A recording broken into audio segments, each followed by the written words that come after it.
Wealth குறித்து கிறிஸ்துவ மக்களுக்கு நிறையா மிஸ்கன்செப்ஷன்ஸ் இருக்குது. அது பைபிளில் என்னையா சொல்லுது? ஒருவேளை தமிழ் பழமொழியில் இன்றைக்கி நம்ம சொல்லணும் அப்படின்னா, பணம் இல்லாமல் இந்த உலகத்தில் இன்றைக்கி எதுவுமே நடக்க முடியாது இல்லையா? இன்றைக்கி பணம் வந்து ரொம்ப முக்கியமான ஒரு பொருளாக என்ன செய்யப்படுகிறது, சொல்லப்படுகிறது. பணம் ரொம்ப முக்கியம் ஆக்சுவலாக. அதே சமயத்தில் பணத்தை குறித்து என்ன செய்யப்பட்டிருக்கிறதுங்க, திருமறையில் அதிகமாக சொல்லப்பட்டிருக்கிறது. பணத்தை குறித்து என்ன செய்யப்பட்டிருக்கு, சொல்லப்பட்டிருக்கிறது. பிரசங்கியினுடைய புத்தகத்தில் பார்த்தோம் அப்படின்னா 10ஆம் அதிகாரத்தில் 19வது வசனத்தில் வாசித்தீங்க அப்படின்னா அது ஒரு பெரிய ஃப்ரேஸ் தான். அதில் கடைசி வாக்கியம் சொல்லுது, பணம் எல்லாவற்றிற்கும் உதவும் அப்படின்னு சொல்லுது. பைபிளில் சொல்கிறது, திருமறையில் பிரசங்கி சொல்கிறார், பணம் எல்லாவற்றுக்கும் உதவும் அப்படிங்கிறார். அப்போது பேசிக்கலி வி நீட் மணி. உண்மைதான், கண்டிப்பாக பணம் இல்லாமல் நம்ம ஒன்றும் செய்ய முடியாது. இயேசு கிறிஸ்து வாழ்ந்த காலத்தில் கூட சீடர்களிடத்தில் வந்து கேள்வி கேட்டாங்க. அன்னைக்கு இருந்த அந்த அரசாங்கம், ரோம அரசாங்கம் என்ன செய்யுதுங்க, உங்கள் தலைவர் அல்லது போதகர் வந்து வரி கொடுக்குறாரா அப்படின்னு எல்லாம் கேட்குறாங்க. அப்போது ஆண்டவர் அழகாக ஒரு பதில் கொடுக்குறார் அல்லவா, ராயனுடைய ராயனுக்கும் தேவனுடைய தேவனுக்கும் நீங்கள் செலுத்துங்க அப்படிங்கிறார். அப்போ இந்த டாக்ஸ் கொடுக்கறதையும் அரசாங்கத்துக்கு கொடுத்தாலும் சரி, அது அப்போ பணத்தினுடைய முக்கியத்துவத்தை என்ன செய்கிறாருங்க, அந்த இடத்துல என்ன செய்கிறாரு, திருமறையில் ஆண்டவரே சொல்கிறாரு அல்லவா. அப்படி தானே? இப்போ நீங்கள் ஜெனரலாக பார்த்தீங்க அப்படின்னா 12 சீடர்களில் யூதாஸ் ஆண்டவர் ஏன் வச்சுருந்தார் அப்படின்னு பார்த்தீங்க அப்படின்னா, கேஷ் பொக்கிஷதாரராக அவன் கையில் எல்லாமே கொடுத்து வச்சுருந்தார். ஒரு ரெஸ்பான்சிபிலிட்டியாக கொடுத்துருந்தார் அவர் ஆக்சுவலாக. இன்னொரு விதத்தில் நீங்கள் பார்த்தீங்க அல்லது நீங்கள் திருமறை நல்லா பார்த்தீங்க அப்படின்னு சொல்லிச்சு அப்படின்னா, இயேசுவானவரே ரொம்ப விளக்கமாக என்ன செய்கிறார் சொல்லியிருக்கிறார். மத்தேயு நற்செய்தி நூலில் 19வது அதிகாரத்தில் 21வது வசனத்தை நீங்கள் பார்த்தீங்க அப்படின்னா அதில் சொல்கிறார், ஐஸ்வர்யவான் அதாவது பணம் உள்ளவன் பரலோக ராஜ்யத்தில் அவன் நுழைவது ரொம்ப கடினம் அப்படிங்கிறார். அப்போது பணத்தை குறித்து, பணம் தேவைதான், ஆனால் ரொம்ப ஐஸ்வர்யவான் வந்து பரலோக ராஜ்யத்துக்குள்ளே நுழையது ரொம்ப கடினம்னு சொல்லிட்டு ஒரு விளக்கத்தை என்ன செய்கிறாரு அந்த பகுதியில். நீங்கள் அந்த வசனத்தை பார்த்தோம்னா தெரியும், அதில் என்ன செய்கிறாரு, அதில் சொல்கிறார், ஒட்டகமானது அப்படின்னு சொல்லி என்ன செய்வாருங்க அந்த பகுதியில் சொல்லுவார். அந்த ஒரு வசனத்தை வாசித்தரலாமா? கண்டிப்பாக நல்ல வசனம் அது ஆக்சுவலாக. மத்தேயு நற்செய்தி நூலில் 19வது அதிகாரத்தில் 21வது வசனத்தில் அது சொல்லப்பட்டிருக்கிறது. ஒருவேளை அந்த இதில், நீ பூர்ண சற்குணராயிருக்க விரும்பினால் போய் உனக்கு உண்டானவைகளை விற்று தரித்திரருக்கு கொடு, அப்பொழுது பரலோகத்தில் உனக்கு பொக்கிஷம் உண்டாயிருக்கும் அப்படின்னு சொல்லிட்டு அந்த வாலிபனை பார்த்து என்ன செய்கிறாருங்க ஆண்டவர் அதை சொல்கிறார். ஏன்னா அவர் நல்ல பணக்காரன் தான்ல.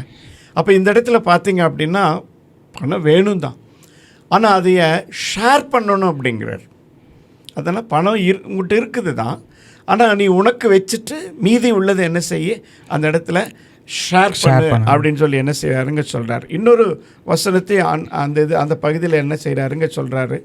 லூக்கா நற்செய்தி நூலில் பார்த்தீங்க அப்படின்னா 16வது அதிகாரத்தில் பார்த்தோம் அப்படின்னு சொல்லி அப்படின்னா 10வது வசனத்தில் என்ன செய்கிறாருங்க, அது ஒரு உவமை. அது ஆக்சுவலாக அதில் சொல்கிறார், கொஞ்சத்தில் உண்மை உள்ளவன் அநேகத்தின் மேலே நான் உன்னை என்ன செய்வேன், நான் அதிகாரியாக நான் வைக்கிறேன் அப்படின்றார். கொஞ்சத்தில் உண்மையுள்ளவன் அநேகத்திலே உண்மையுள்ளவனாய் இருக்கிறான், கொஞ்சத்திலே அநீதி உள்ளவன் அநேகத்திலும் அநீதி உள்ளவனாய் இருக்கிறான் அப்படின்னு சொல்லிட்டு என்ன செய்கிறாருங்க அந்த பகுதியில் அவர் சொல்கிறார். இதில் என்ன அப்படின்னு சொல்லி, இதில் முக்கியமாக பார்த்தீங்க அப்படின்னா ரெஸ்பான்ஸ் கொடுக்குறார். பணத்தில் தான் ரெஸ்பான்ஸ் கொடுக்குறார். பணத்தை வந்து உங்கள் கையில் கொடுத்து அதை நீ என்ன செய்ய, பத்திரமா அது எனக்காக நீ திருப்பி கொடு, மல்டிபிள் பண்ணி கொடு அப்படின்னு தான் கேட்பார். தாளந்துகளை வச்சு தான் அது சொல்கிறார் ஆக்சுவலாக. அப்போது நான் எப்படி இருக்கணும், நான் உண்மையுள்ளவனாக இருக்கணும். இன்றைக்கி நீங்கள் ஃப்ரெண்ட்ஷிப்பில் பார்த்தீங்க அப்படின்னு சொல்லிச்சு அப்படின்னா, இன்றைக்கி ஃப்ரெண்ட்ஸுகளுக்குள்ளே வரக்கூடிய விரோதம் பேசிக்லேயே நீங்கள் பார்த்தீங்க அப்படின்னா பணமாக தான் இருக்கும். அந்த பணத்தினுடைய விஷயத்தில் தான் இதாகும். பணம் வந்து ஒரு க்ரைட்டீரியாவாக ஆண்டவர் சொல்லலை, ஆனால் இட்ஸ் நீட், அது நமக்கு தேவை அப்படின்றது சொல்கிறார். கிறிஸ்தவ விசுவாசத்தில் பார்த்தீங்க அப்படின்னா பணம், அதாவது நம்மளுடைய தேவைக்கு ஆண்டவர் என்ன செஞ்சிருவார், அப்பப்போ கொடுத்துருவார். ஆனால் அதே சமயத்தில் நீங்கள் நல்லா பார்க்கும்போது பார்த்து அப்படின்னா 1 தீமோத்தேயு 5ஆம் அதிகாரத்தில் 10வது வசனத்தில் ஒரு நல்ல விளக்கத்தை என்ன செய்கிறாருங்க, பவுல் அந்த விளக்கத்தை கொடுப்பார். அதுக்கு வாசித்தா தான் அது நல்லா தெரியும். அது ஆக்சுவலி அந்த வசனத்தை நம்ம வாசிக்கும் பொழுது தான் அது ரொம்ப நல்லா தெரியும். 1 தீமோத்தேயுல 5ஆம் அதிகாரத்தில் 10வது வசனத்தில் சொல்கிறார், பண ஆசை தான் எல்லாத்துக்கும் தீமையாக வேறாக இருக்கிறது அப்படின்னு சொல்லி சொல்கிறார். அப்போது we need money, ஆனால் அதை ரொம்ப அதிகமாக ஆசைப்படக்கூடாது அப்படிங்கிறார் பணத்தில். அதுக்கு நிறைய ரீசன்ஸ் என்ன செய்கிறாருங்க அதில் கொடுக்குறார். சிலர் அதை இச்சித்து விசுவாசத்தை விட்டு வழுவி அப்படிங்கிறார். பணம் தான் விருப்பம், அதை இச்சித்து இந்த பணத்தினால் அவங்க என்ன பண்ணிடுறாங்களாமா, விசுவாசத்தை விட்டு விலகி போயிடுறாங்க அப்படின்றார்.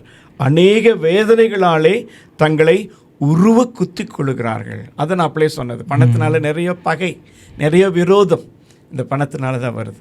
எனவே வி நீட் மணி, கண்டிப்பாக நமக்கு பணம் வேணும் தான், அதை பற்றி இல்லைன்னு சொல்ல. கிறிஸ்தவ சமுதாயத்திற்கு கண்டிப்பாக பணம் வேணும், இன்றைக்கி எது செய்தாலும் பணம் வேணும் தான். ஆனால் அதே சமயத்தில் பணத்தினுடைய ஆசை நமக்கு அதிகமாக இருக்கக்கூடாது. ஆனால் அதுதான் ஆண்டவரும் சொல்கிறார், உனக்கு அன்றன்று உள்ள அப்பத்தை நான் என்ன செஞ்சிடறேன், உனக்கு நான் கொடுத்துட்றேன், போஷிச்சிட்றேன் அப்படின்னு சொல்லி சொல்கிறார். பவுலினுடைய ஊழியத்தில் பார்த்தீங்க அப்படின்னா பணத்துக்கு அதிகமாக ஒரு முக்கியத்துவம் கொடுக்கலை, ஆனால் பணத்தை அதிகமாக தேவைப்பட்டது பவுலினுடைய ஊழியத்தில். என்னை 1 தெசலோனிக்கேயரில் பார்த்தீங்க அப்படின்னா மக்கதோனியா சபை மக்களுக்கு கொடுக்கறது குறித்து சொல்கிறார். அதில் சொல்கிறார், உற்சாகமாக கொடுக்குற இடத்துல தேவன் பிரியமாக இருக்கிறார் அப்படின்னு எல்லாம் சொல்கிறார் அதில். ஆனால் அதில் எப்படி நம்ம அதை புரிஞ்சுக்கிறோம் அப்படின்னு சொல்லிச்சோம் அப்படின்னா, பணம் வேணும் தான், ஆனால் அந்த பணத்தினுடைய தேவையை எப்படி சொல்கிறார் அப்படின்னா, நீங்கள் கர்த்தருக்காக கொடுக்கும் பொழுது உங்களுடைய தேவைகள் சந்திக்கப்படும். மனுஷன் இன்றைக்கி பணம் இருந்தால் தான் எல்லா தேவையும் பூர்த்தி செய்ய முடியும் அப்படின்னு நினைக்கிறான். ஆனால் பவுல் அந்த இடத்துல என்ன சொல்கிறார் அப்படின்னு சொல்லிச்சு அப்படின்னா, நீ கர்த்தருக்காக செய்கிற காரியங்களில் உனக்கு நிச்சயமாக என்ன செய்யப்படும், எல்லாம் கொடுக்கப்படுங்கிறார். இன்னொரு உதாரணம், பவுல் தன்னுடைய ஊழியத்தில் லிடியா அப்படின்ற ஒரு அம்மாவை என்ன செய்கிறாரு, அவர் சந்திக்கிறார். அந்த அம்மா வியாபாரம் செய்துட்டு இருந்தவங்க, நிறைய ரத்தாம்பரம் என்கிற அந்த உயர்ந்த ஆடை தரித்து ஆடையை விற்று பணம் சம்பாரிச்சிட்டு இருந்தவங்க தான். ஆனால் அவங்கள ஊழியத்துக்கு வச்சுட்டு அந்த அவங்க ரெண்டுமே செய்வாங்க. நீங்கள் அந்த அம்மாவை நல்லா கவனித்து பார்த்தீங்கன்னா தெரியும், பவுல்கிட்ட அவங்க அந்த வேலையும் செஞ்சுக்குவாங்க, ஊழியம் பண்ணிவிடுவாங்க. அப்போது அந்த ரெண்டும் அதில் வரும் பாருங்கள், ஊழியமும் நடக்கும், அந்த ஊழியத்தினுடைய தேவைக்கு அவங்க என்ன செஞ்சிடறாங்க, உழைத்து அந்த பணத்தை இது பண்ணிடுறாங்க, அவங்களுடைய இதை. இன்றைக்கி இப்படிப்பட்டது தான் வேணும். அதை எப்பேற்பட்ட ஊழியக்காரராக இருந்தாலும் சரிங்க, இன்றைக்கி இப்படிப்பட்ட வாழ்க்கை தான் வேணும். நம்ம அதிகமாக வேணும் அப்படின்னு நம்ம நினைக்கிறதுனால தான் நம்மளை என்ன செஞ்சு, இந்த வசனத்தில் சொன்ன மாதிரி தான், விசுவாசத்தை விட்டு விலகி அந்த மாதிரி இச்சித்து அதில் நாம் என்ன செஞ்சிடறோம், போயிடுறோம்.